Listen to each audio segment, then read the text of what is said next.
sun. Greet the rising sun.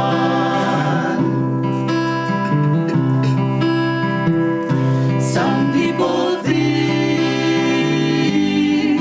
to harvest happiness by weeding troubles, easing every stress. The trouble is that troubles never end. Get rid of one and you face its friend. And you face its friend.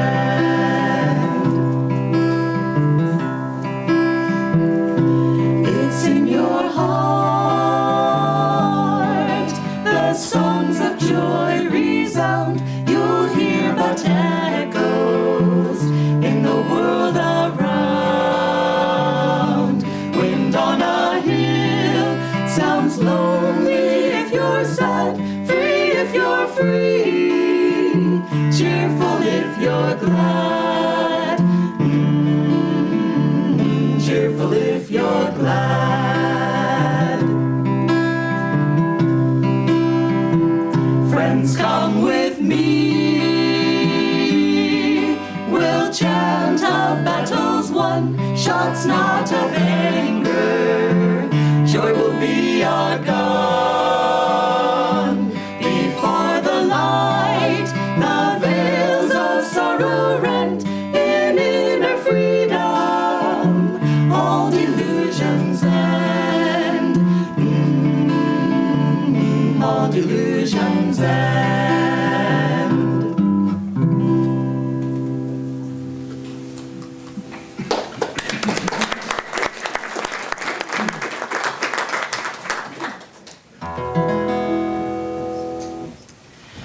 Though green summer fade and winter draw near, my Lord, in your presence I live without fear.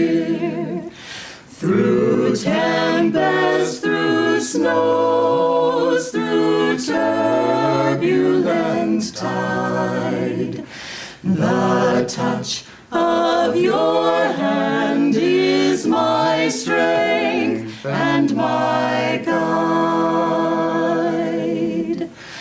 I ask for no riches that death can destroy. I crave only thee, your love and your joy.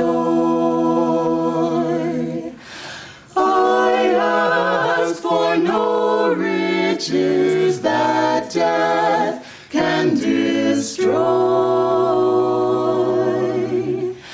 I crave only thee, your love and your joy. The dancers will pass, the singing must end. I welcome the darkness with you for my friend.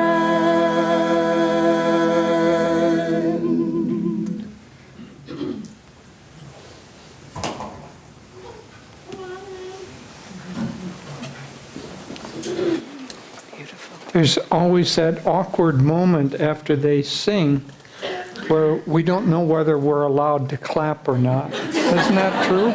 So I think we should clap.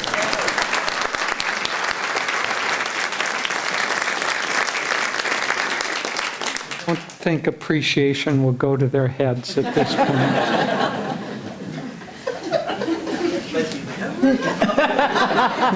Yes, you never know. We had, in the very early years of the community, we get a little loose. This is our last major class, so we loosen up, you know. So we had this lady in the early years of the community. She had a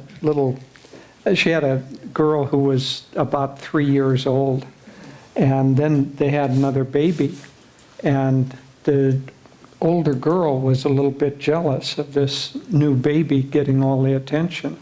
So one morning she comes to her mommy and says, what was his name? Mommy, is that baby icky? Yeah, Mommy, is that baby icky? And the mother said, oh, no, this is a wonderful little baby. And little Tamara says, you never know.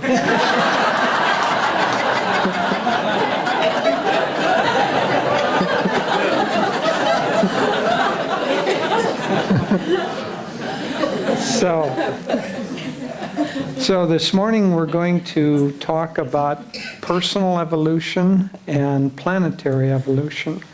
And since we probably feel a little less responsibility for the planetary part, I'll start with that. So most of you know and have had fairly extensive classes and exposure to the yugas, but I'll just touch on them briefly and try to bring in some new thoughts and some thoughts from Master on them that we may not have heard. Master gave a very interesting talk in 1940, which was at the beginning of the Second World War, when it really looked like, it was terrible times ahead. And the title of the talk was, When Will the Earth End? Because that theme was very much on people's minds. And he began the talk by saying, these things are in God's hands, and there's such a thing as partial dissolution of the earth, which is loss of culture, loss of when the environment goes haywire and so on, and then complete dissolution. He said we don't need to worry about complete dissolution of the earth. That's very, very far in the future. And it basically occurs when everybody on earth is in samadhi and God no longer has any use for this planet as a school, as a classroom. And so he takes the classroom away. But we're a ways away from that. So we don't need to worry about that. But he did talk about partial dissolution, and he talked about it not only in terms of the planet, but also in terms of our own lives. And so I'll touch on that. He made a number of very interesting statements in that talk. One, he said that this time period that we're in, Dwapara Yuga, will not be a safe time period. It's a time period that in some ways is more dangerous than Kali Yuga, basically because our consciousness has not advanced very much. And I'll cover these yugas, but Kali Yuga is the dark age, which we've just come out of. And now we're in the next age, Dwapara Yuga, which is the age of energy. And he said that the reason, in a certain sense, that it's less secure during Dwapara Yuga, we are advancing, the world is advancing, the planetary consciousness is rising, but it hasn't risen very much yet. And you can do a whole lot more damage with a hydrogen bomb than you can with a battle axe. And so because of that, because of bombs, because of the use, we're coming into the age of energy. We're in the age of energy. And the weapons, as well as the good parts, will reflect the age of energy that we're in. And so the battle axes and swords and bows will be transiting into atomic bombs or bombs of energy, lasers, robots, all of that, all of it. And he said that after the war is over, he said the use of electricity as technology will begin to really come into common usage. And it was after the Second World War when television really came into the world. It had been invented earlier, but in 1943, hardly anyone, or 45, hardly anyone had a television set. So it was after the war that the beginning of mass media and mass electronic media. There had been radio, but radio is, of course, as we all know, much less engrossing than television is. And so television came in, and then the internet and computers and all of that. I won't go into that very much. But let me just cover a little bit. Another thing he said, though, which was interesting, this was in 1940, he said that because of karmic patterns in the world, the time is coming very soon when India and other countries that have been oppressed by conquerors will become free.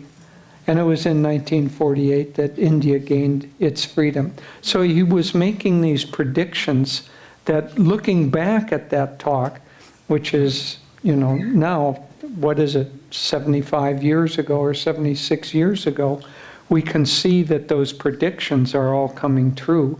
Just interesting, because we who have faith in Master know that he's going to speak the truth. But it's interesting to see it in print from a talk in 1940. So let me cover the yugas and cover a little bit from what Master talks about. I'll start, unlike the way we usually start, I'll start at the bottom. So the very darkest time, the yugas are like it's been called the great year. It's a great cycle. It's a cycle of 24,000 years. And that cycle, just like the seasons, repeats itself over and over and over again, except that the seasons all happen within our lifetime, and they happen repeatedly within a single lifetime. So it's easy to recognize that winter is followed by spring, and spring by summer, and summer by fall, and then by winter again, because we see that. But if we only lived for one day in December, it would be hard to perceive the flow of those seasons, wouldn't it? And so if someone came and said, oh no, it's not always like this. You see it gets warmer and then warmer, the big cycle, and say, well, he's okay. So when Sri Yukteswar came along in the late 1800s and there was the understanding that something was cyclical, but in India, the knowledge of what was really going on had been lost. And so these cycles were thought to be hundreds and hundreds of thousands of years. And so Kali Yuga was going to last for 435,000 years. And when Sri Yukteswar had his kind of revolutionary theory that it was a 24,000 year cycle, and we were actually out of Kali Yuga and in Dwapara Yuga, he had a little march through the streets, and that theory was so radical that people threw rocks at him. Kind of, heretic. And so, but he revised our thinking on that. So we have this 24,000 year cycle. And starting at the bottom, we have a half cycle descending and then a half cycle ascending.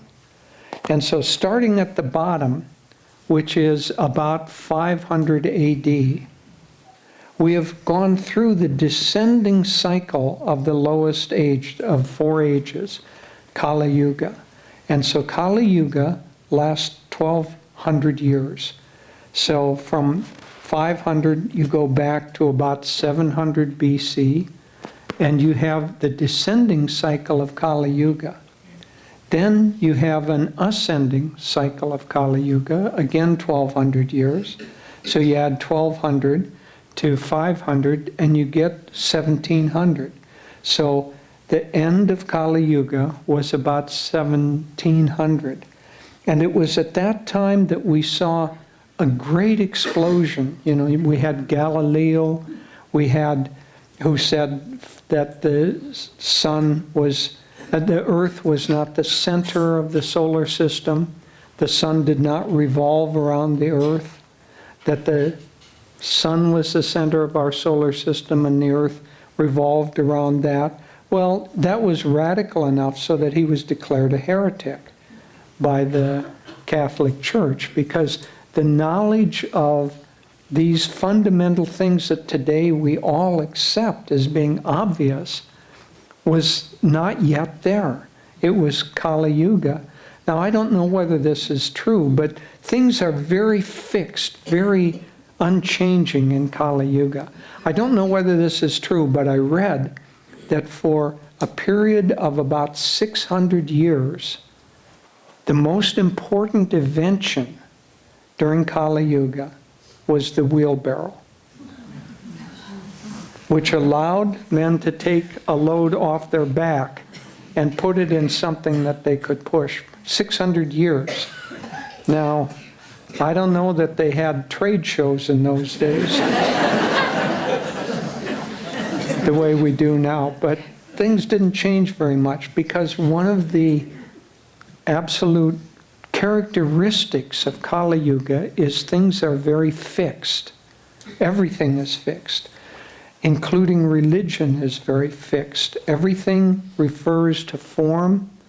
The understanding that anything beyond this physical world has reality is just not there in people's minds. And so even the churches, you go into churches that are built from that time on, medieval churches and older ones, and you see that even the churches are built in such a way that in order to inspire you, in order to lift your consciousness, they have a physical spire that you look up and you see something very high and very tall, and it kind of lifts your consciousness. But it's done through physical means. And man's place in the world is very fixed.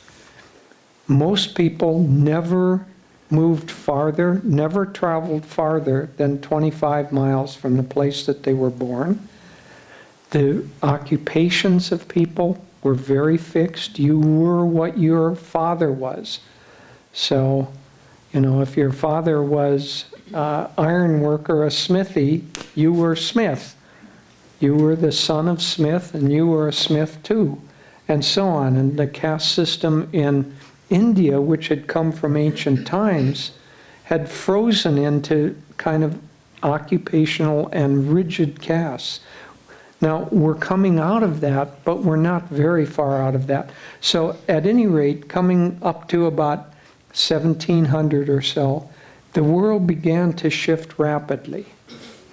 The Industrial Revolution had come in.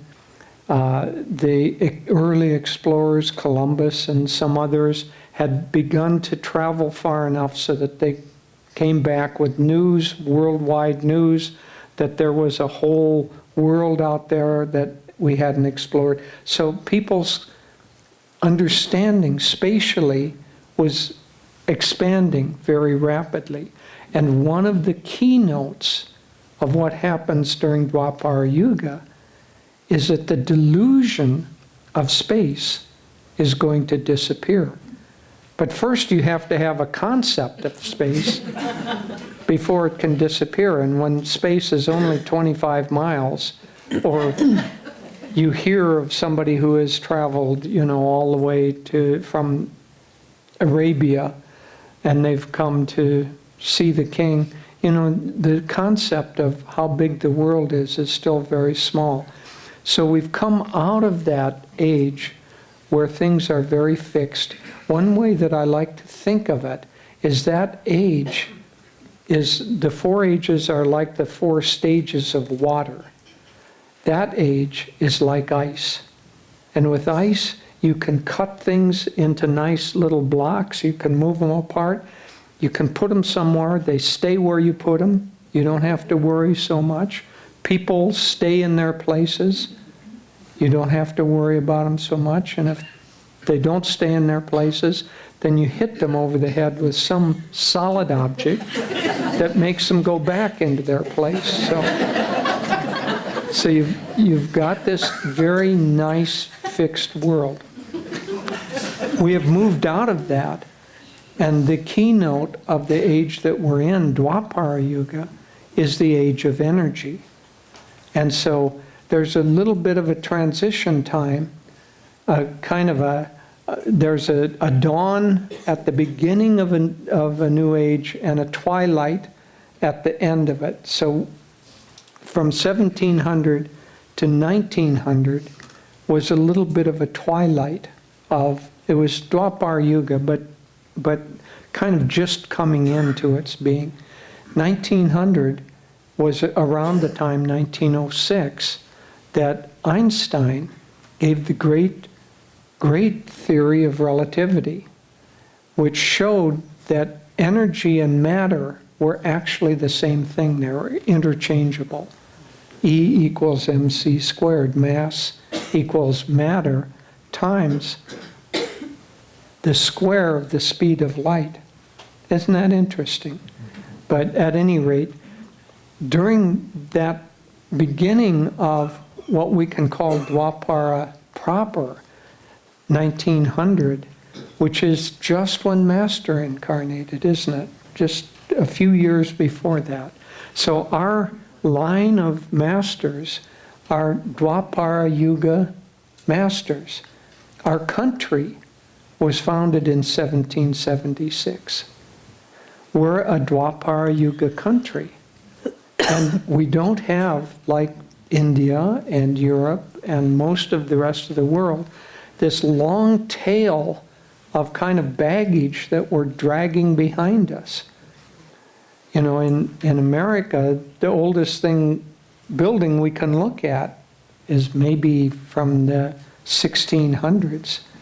We had a friend of ours was sitting in a piazza in Assisi, the central piazza there, having a coffee with a friend, and he asked the waiter, "Is that building across the street very old?" And the waiter said, "Oh no, it's not very old. I think it's only 1200 or 1250.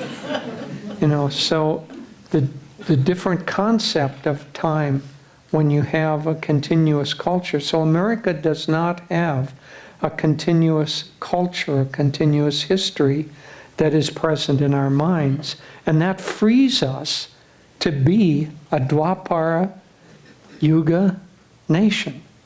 And that's one of the reasons that America is going to help lead the world in this age of Dwapara Yuga.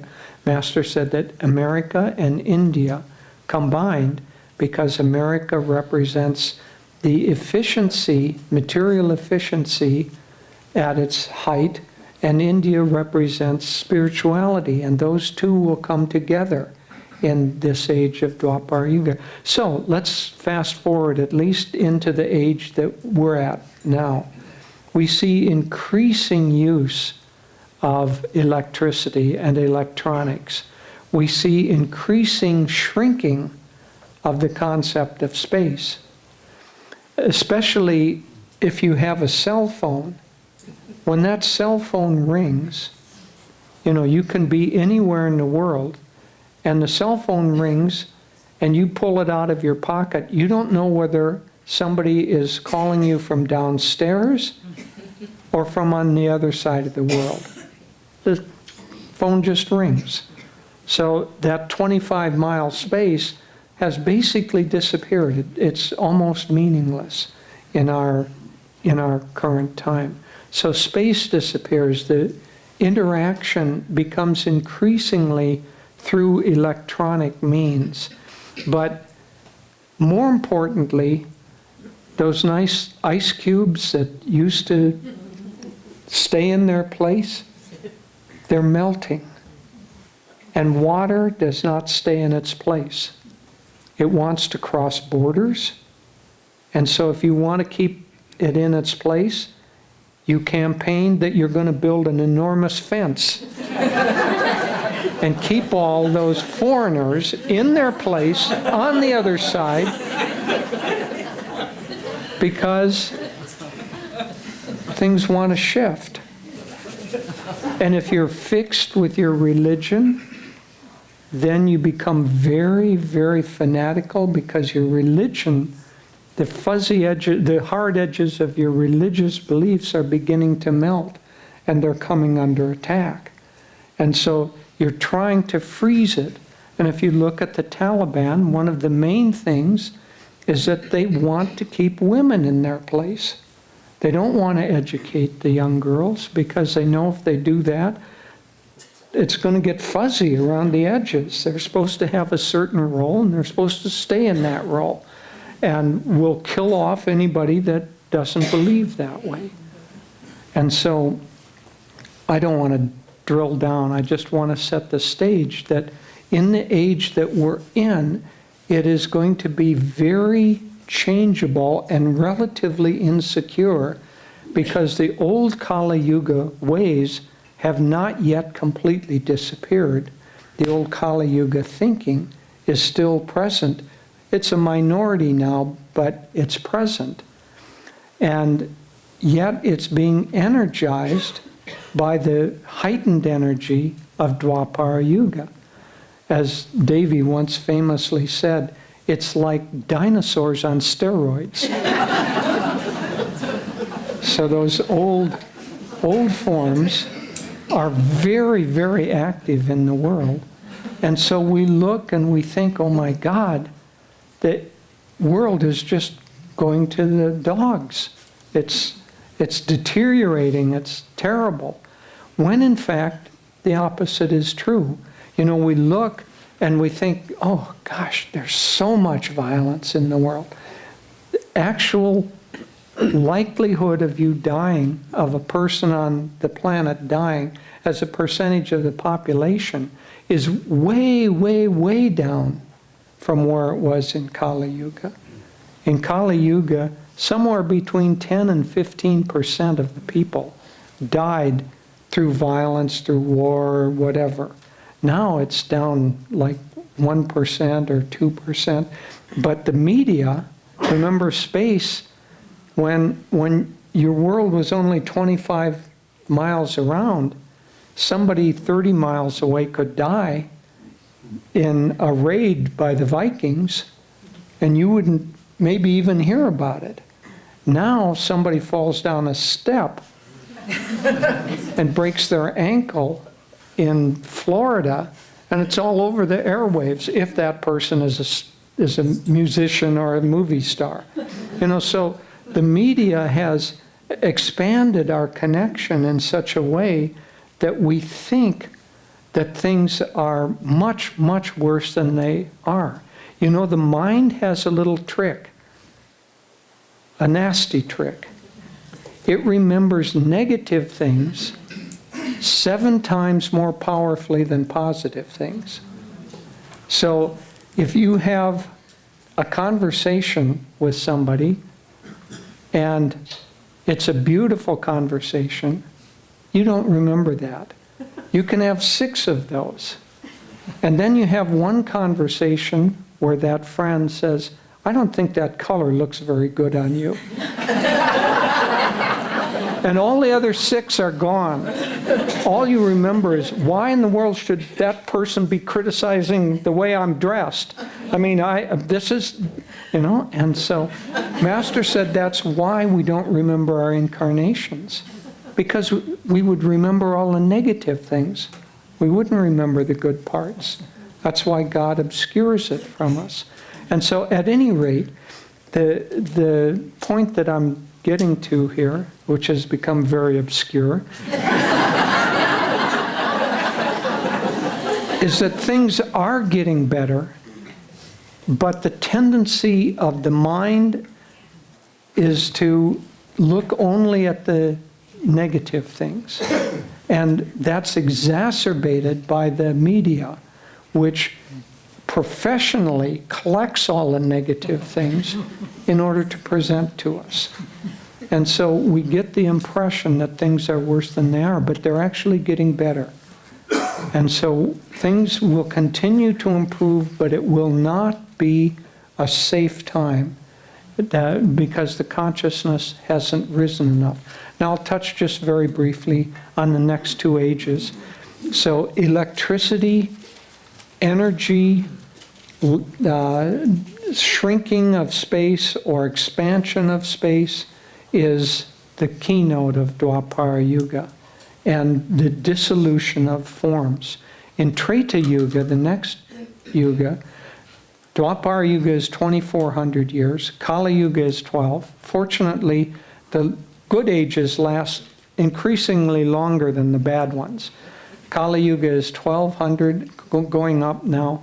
Dwapara Yuga will be the next 2,400. Treta Yuga will be the next 3,600 years.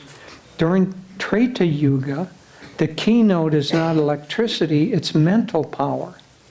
So we won't need to use phones, we'll communicate mentally.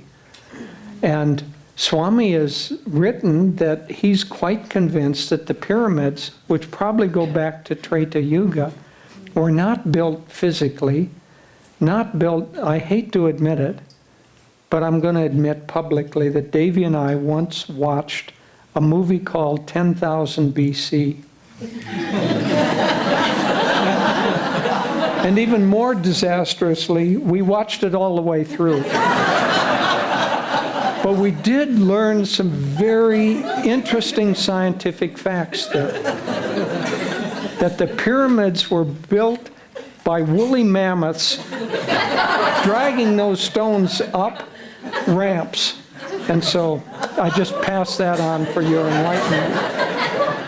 Now Swami, heretic that he is, didn't believe in the woolly mammoth theory of the pyramids and felt that they were built by mantra and mind power. See, in higher ages, in this age, mantras just seem like somebody saying a bunch of words. In higher ages, where there's real mental power, remember the words that you say are expressions of your consciousness. So when your consciousness is powerful and clear, then those words have power. And you can use them to lift stones, to move things around, to do all kinds of things. And so during Treta Yuga, the delusion of time begins to disappear. And so from Treta Yuga, we have things like the Book of Bhrigu and other predictions where Devi and I had an incredible reading from, like Bhrigu, but Nadi. And it was like, it was on palm leaves or banana leaves, written in Sanskrit, that were several hundred years old. And it was like somebody had been following our life and just wrote it out. You know, your son has recently gone through a separation. He's worried, and his 2 children, and just went on like that with the family, with health. Told me exactly what was going on with my health. And Devi's health part said she eats her food too quickly.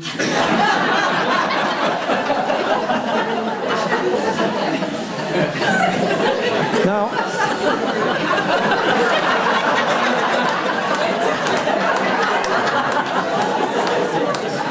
I'm in big trouble after this.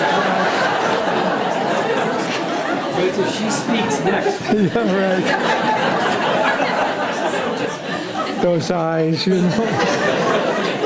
At any rate, it reminds me of a joke a friend of ours told us in India. He said, this young man, teenager says, I want to die peacefully in my sleep like my grandfather did.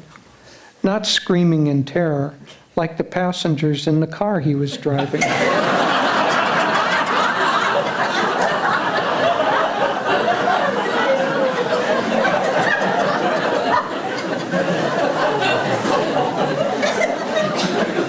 So at any rate, coming back, so in Treta Yuga, the delusion of time disappears, and so whoever was writing that, probably students of Sukdeva is the line that it comes from, students of Sukdeva, didn't have the same delusion that things were happening in the future.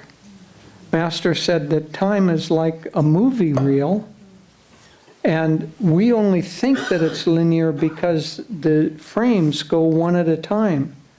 But if you don't think that the frames have to go one at a time, you can go to any frame that you want to, and it's all omnipresent, it's all there. And so time disappears. In Satya Yuga, so the age of Treta Yuga is the age of mental powers. In Satya Yuga, the age is basically one of unity with God. You see that it's spiritual consciousness that is everywhere, omnipresent. Master said that many, many people will be freed during Satya Yuga. But he said, you don't want to wait around to get born in the right yuga, because you'll just keep getting born in the yuga that you deserve to be born in. Now that doesn't apply to everyone. See, we can move around in the yugas, and that comes more to our personal evolution, because basically the people in this room are not Kali Yuga people. Most people on the planet are not, but there are still some. The people in this room are not even Dwapara Yuga people. We're Satya Yuga, maybe Treta Yuga people, but we're, or at the very least, advanced Dwapara Yuga people, because we're leading our lives trying to use energy to dissolve the consciousness that this body is real. Now that's actually a Satya Yuga. We're trying to see ourselves and everyone else and everything as simply an expression, an extension of the consciousness of God. That's a Satya Yuga trait, not a Dwapara Yuga trait. And so we're really Satya Yuga people who are a little displaced in time because we have a mission to do. Master came. Now, Master was not a Kali Yuga person when he was William the Conqueror. He wasn't a Dwapara Yuga person when he was Paramahansa Yogananda. He was beyond all of this. But he came into this age, as did this whole line of masters, with a particular mission to do, which is to help move the consciousness of the whole planet from Kali Yuga into Dwapara Yuga proper. And so all of our techniques are techniques using energy. That's why we've been talking the last 2 days about all of the aspects of energy. Will, what is will? Energy directed toward a goal. And all of the techniques involve will. So Master's teachings are high teachings, but clothed more or less in the words that we can understand and that large numbers of people can understand. Just as Jesus was not a Kali Yuga avatar. He was way beyond that. But if he had begun to speak in terms of when you pull out your cell phone, not many people would relate to that. And because that age was one of fixity, not many people could relate to. I have a little beeper on my watch which keeps me from talking too long. So he had to teach according to the consciousness that was there, as does Master. But we have an evolutionary arc that is beyond these ages. And so all of us want to go beyond the limitations of the age that we're in, and we want to become not Dwapara, Satya Yuga consciousness and go into samadhi. Now, I'll end with this. I had an interesting insight this morning. Some of you who have studied more of the technical things of yoga, I don't know that it's absolutely true or not, but it was interesting. All of a sudden I was thinking about the yugas, and I was thinking about Patanjali's Eightfold Path, and they follow the yugas. So the fundamentals, yama and niyama, and I'm not going to explain all this, either you know it or you don't. Yama and niyama are kind of the foundation because they relate to how we as an individual relate to the world around us. But then after that, you don't need to relate to the world around you. You begin asana. Asana is like Kali Yuga aspect. It's your physical body, which you have to hold still in order for higher states to come. And one of the difficulties, one of the things that poor Gyandev has been fighting for 20 years, he's on the board of directors of the Yoga Alliance, he's been fighting for 20 years against the postures, yoga postures, becoming too fixed in the physicality of it all. And because Swami and Ananda's path tries to see the yoga postures not as physical, not as Kali Yuga, but as a means of changing consciousness.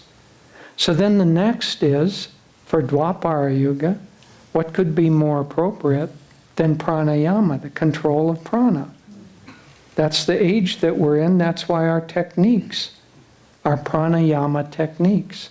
The next is pratyahara, which is the withdrawal of the senses, shutting off the sense telephones, Master said. When you're no longer deluded that you need the senses to communicate with the world, you communicate through your mental powers. And then the last three, dharana, dhyana, and samadhi, are lumped together even by Patanjali, called samyama. And that's Satya Yuga, where you concentrate, you become absorbed, and then you become one with everything.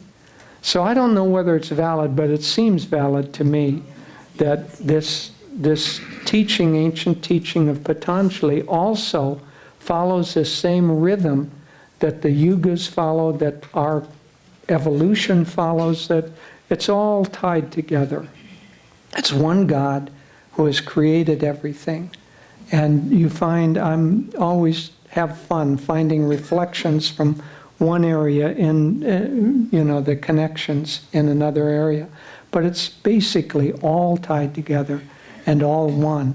And when we can recognize that, then we will achieve the purpose of our being born, which is to go into samadhi and merge back to God.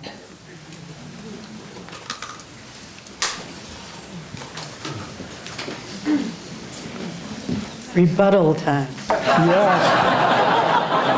I'm now in trouble.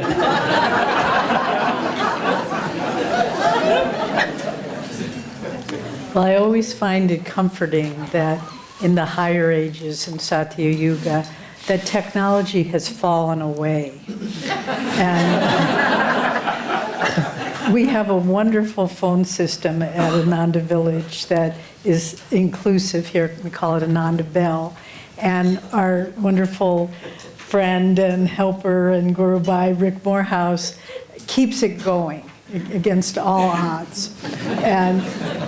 But he often, very patiently, without any reflection of what a stupid idiot you are, explains to me how to change a phone message, how to change all the different aspects that I never quite get. And then finally, once he said to me, Devi, I think this is the most advanced age yuga technically you've ever lived in.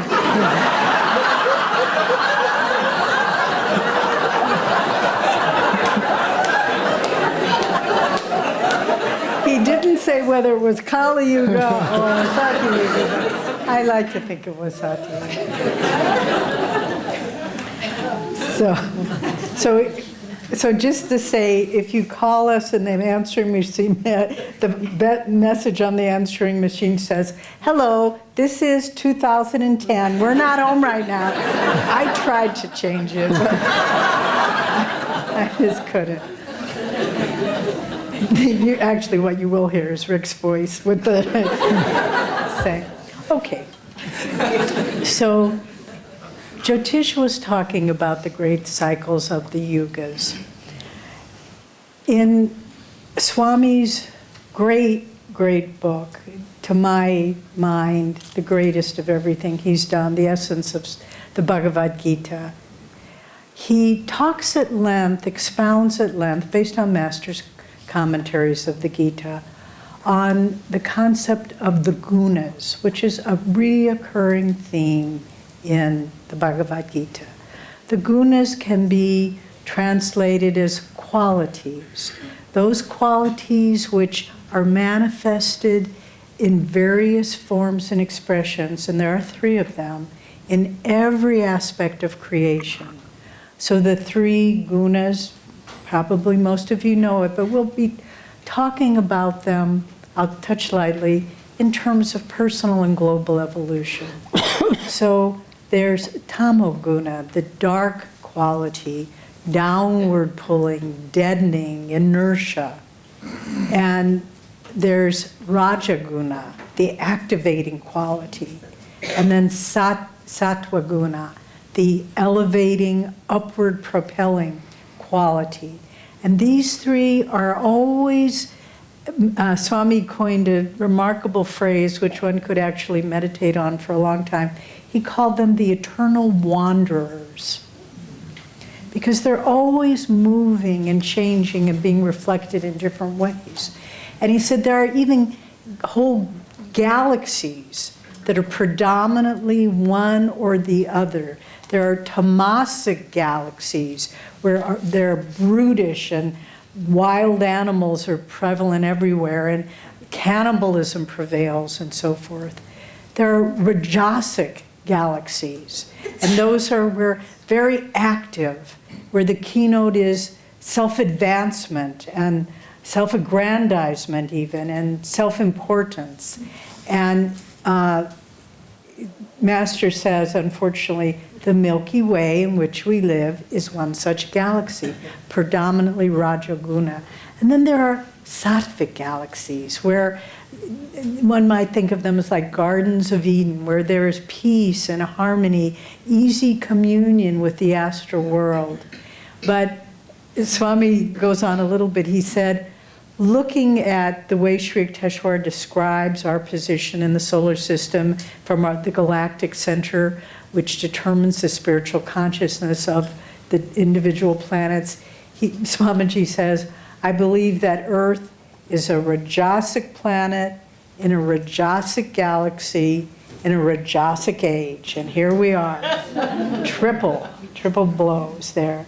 Because each age, each of the 4 yugas is predominantly one or the other also. Kali Yuga, now you're wondering, but wait a minute, there's only 3 qualities and there are 4 ages. Master solved that, don't worry. We'll read, as they say so wonderfully and frequently in Italy, stai calmo, be calm. Which never works anyway. But anyway, the Kali Yuga is basically a tamasic yuga. As Jyotish said, not moving of energy, fixed, downward pulling, violent. Then we come to our yuga, Dwapara Yuga, which is Rajasic, active, movement, energy. And then we come to, and this is the thing that Master did so beautifully, he said there's a subcategory of the gunas, and he called it Rajosattva. That's Treta Yuga, where there's still energy, but it's upward moving. And then finally, Satya Yuga, where there is no technology, where we don't need to wear over-the-ear microphones. We just project our thoughts. It's so much simpler.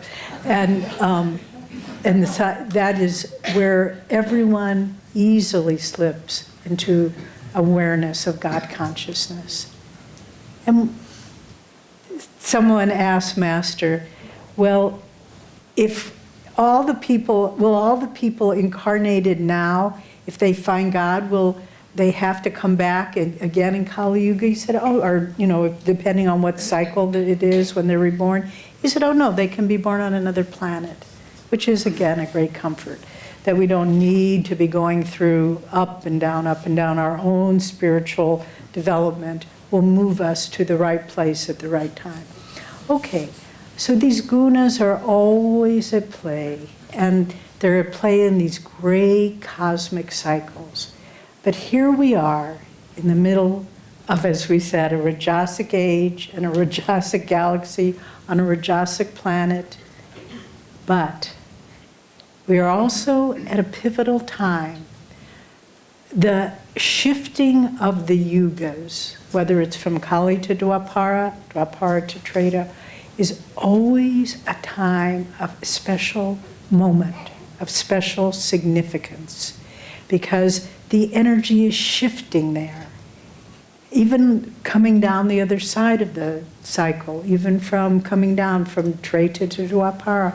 So here we are in what might think is a pretty bad time to be around, but not so. And this is why our line of masters have come at this time, because it is a shifting of the ages. And when you look historically when they have come, the story of Kurukshetra in the Bhagavad Gita took place almost the opposite. It was coming down from Dwapara into Kali. Is that correct? Mm-hmm. Yeah, Dwapara into Kali. And that's when Master was Arjuna, Krishna, Babaji were all there. And so they're always present at the changing of the ages. And it's fascinating that Swamiji has a really mind-expanding talk that he gave called Kriya Yoga in the Modern Age.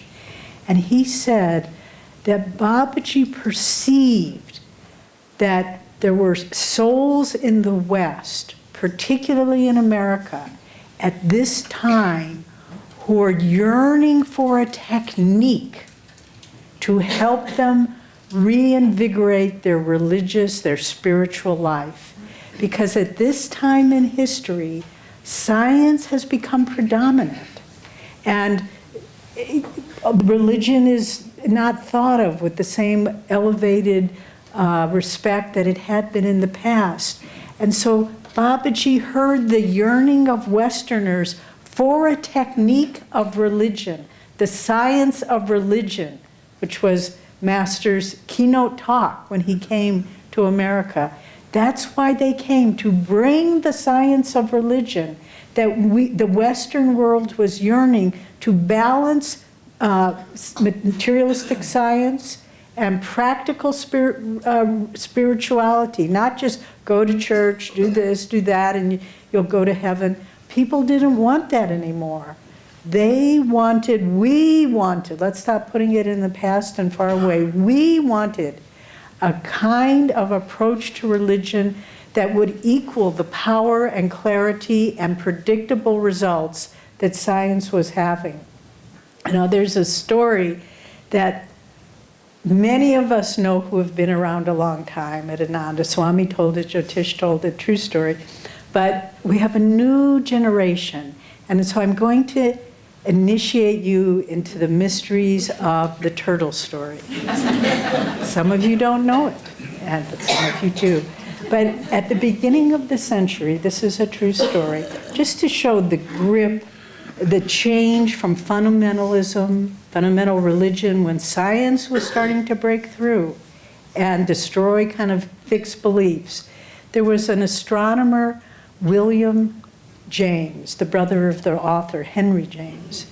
And he began talking about the solar system. He would travel around the country and give talks about the sun and the planetary positions and the revolving of the earth around the sun. And this was a new concept to a lot of people. And at one of his lectures afterwards, a little old lady came up to him and said, "Mr. James, you shouldn't talk all that nonsense about the earth going around the sun. You know it's not true." And he said, "Well, what do you think is true, ma'am? And she said, the earth is just some dirt resting on the back of a turtle. And Henry William James said, well, ma'am, what is that turtle resting on? And she said, it's resting on the back of another turtle. And he went on a couple of times through this. Then finally, he said, but, ma'am, what's that bigger turtle finally resting on? And she said, it's no use, Mr. James. It's turtles all the way down. So we're passing this esoteric information on to a new generation. But the point being, science emerged to solve the rigidity of Kali Yuga. But then it took over. And it said all those beliefs, you can't prove that God is there. How do you know your prayers are answered? How do you know that God's inside of you? How do you know that Jesus even was what they say he was? And so we were yearning, our souls, whether we were aware of it or not, show us the way that we can disprove all the rigidity of religion and get to the heart of it. I had been at Ananda a year or two. I had had a good education all my life. I'd graduated from college and so forth. But there was always some part of me that knew, but I had no way of approaching it, that what I had learned wasn't the ultimate truth. And then I came to Ananda and began practicing and studying. But then I remember it was one Christmas, I think it was the second year after I'd been here, I went back to visit my family in St. Louis, Missouri, and I brought with me, then it was called Out of Crises in Modern Thought. Now it's called Out of the Labyrinth. And I started reading that book. And there I was in my parents' living room. And it was as though all of a sudden everything I'd learned my whole life was put into perspective and showed to be not untrue, but lesser, not the ultimate truth. And I read it and I thought, this is what I was waiting to learn, and no one ever told me. Just that things aren't rigid, they aren't fixed, that survival of the fittest is not the last word of evolution, but it's directional evolution of consciousness, and that we can never come to the end of it. It goes on, as Master said, it goes on until we achieve endlessness. And so this time where Kriya Yoga was given the technique that souls were yearning for in the West, it's very interesting. And Babaji perceived this, told Sri Yukteswar at the Kumbh Mela, I'm going to be sending you, 1894, I'm going to be sending you a disciple in the future, and he will disseminate Kriya Yoga in the West. And years went by and years went by, and then 1910, I believe it was, Sri Yukteswar said to Master, he was with him, you are that disciple that was predestined to answer the call. But we need to understand, and this is the beautiful thing that I find quite thrilling, there was the individual call of the souls of Westerners, but it also coincided with a changing of consciousness. So it isn't just like, okay, these random people happen to be wanting an answer. It was coinciding with this evolution of Dwapara Yuga, where it was there was inevitably, impersonally, not based on the desires or interests of any one person, that it was coming about. And Swami Kriyananda, I just want to read this one passage to you because it says it far better than I can. This is, just briefly, I'll read. Kriya as a tool for world evolution. The teaching of Kriya Yoga is destined to change the world, to bring it into a new age. I say that with total conviction. This teaching has been sent for that purpose. It has brought the central insights and the central technique, which, even with a small number of people practicing it, will change the whole populace. With a small minority of people practicing Kriya Yoga, we are going to see changes so deep and so far-reaching that 100 years from now, this won't be the same world we now know. It will be a world in which people's consciousness causes them to see things in a new way. It will have a religion that begins with the individual, with self-realization, not with a structure or an institution. Those things are useful and have their place, but the essence of religion will begin with the individual, with his own experience of truth. It will begin in his own center, in the spine. It will radiate outward from there, and from that change will come any changes that will take place in the world outside. This new consciousness will find its way instinctively into every field of human endeavor. It will change the way we approach the arts, politics, and government and science. It will change business practices and the way people live together in communities. I know what I'm saying. I know that it's true. We all need to do our little bit to bring these changes about, but not in a sense of messianic zeal, because what we're doing is going within and changing ourselves. We need to radiate outward from our center real joy and love. The more we live like that, the more other people will catch on and practice these teachings and be changed themselves. Very powerful, thoughts very important to hold on to. And again, sometimes, there's that wonderful passage in Henry II, Shakespeare's play, Henry II, where they're going into battle and they're far outnumbered. And Henry, the king, leads them and he says, "We few, we precious few." And so it is with all of us. We look around and we say, we are but an iota of dust in the vast scheme of humanity. And yet, one small group of people who are committed and believe in what they're doing, who give their life to that cause, make more impact than billions of people running around randomly knocking their heads against Maya. And so we are like the sodbusters. We are like that prow on the ship that sails through icebergs, that breaks the ice, as Jyotish was talking about, of delusion. It doesn't matter the numbers, it's the intensity, as we were speaking of yesterday, and the concentration and the commitment. And this is how our personal evolution can change the global evolution.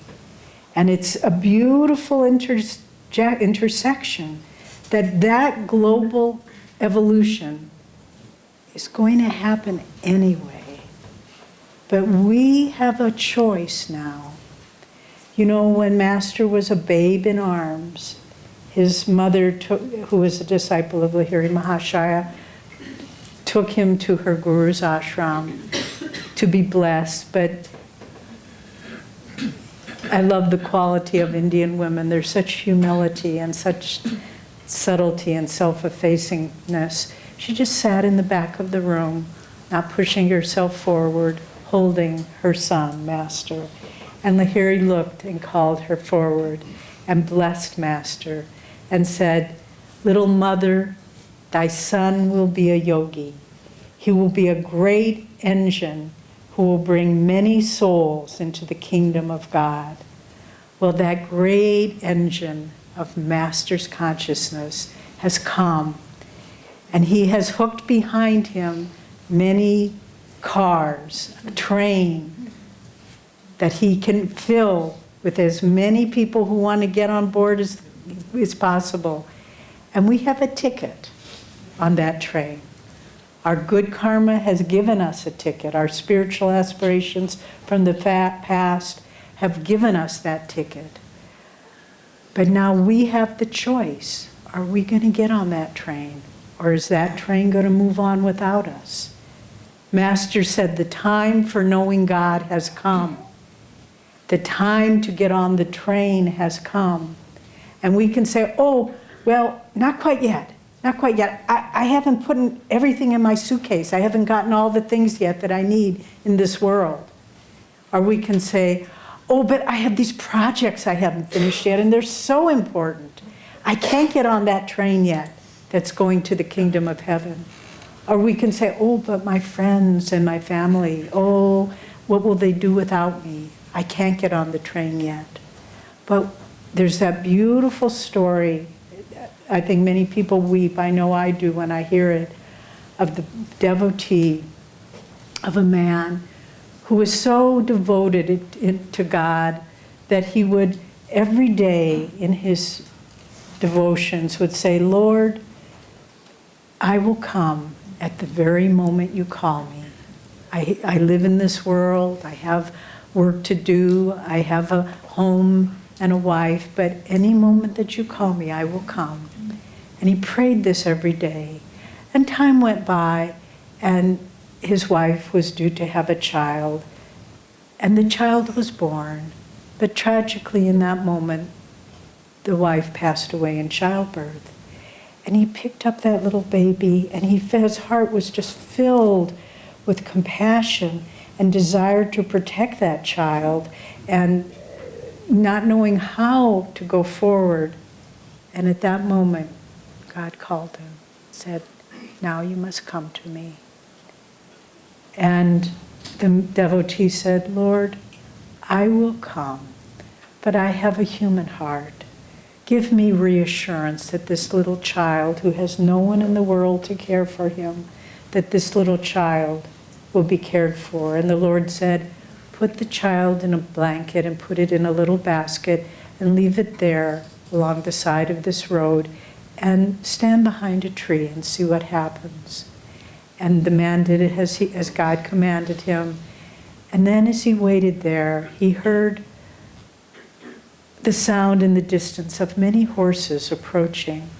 And he looked from behind the tree, and he saw that it was the queen of the realm.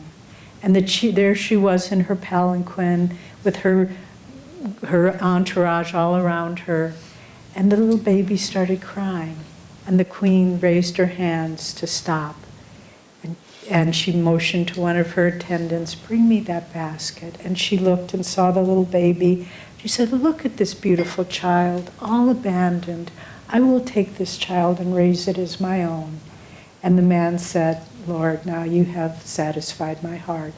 I come. But the point was he would have come anyway. But God satisfied that. So we think, oh, I can't come yet. I can't come yet. The train is moving. It's already out of the station. The momentum is building. And we have the choice to get on that train or not. The global consciousness is changing. We can add our little bit to it or not. It's up to us. But if you have the ticket, if you know where that train is going, let's help each other, everyone, to say, let's get on the train to the kingdom of God. It's why I came. It's why the masters have come. It's where the world is, it's the transition of the world now. So the time for seeking God the time for knowing God has come. Why our search, and this has been the theme of our classes this week, the search for God cannot wait, because it's already happening. It's our choice if we want to join the search or not.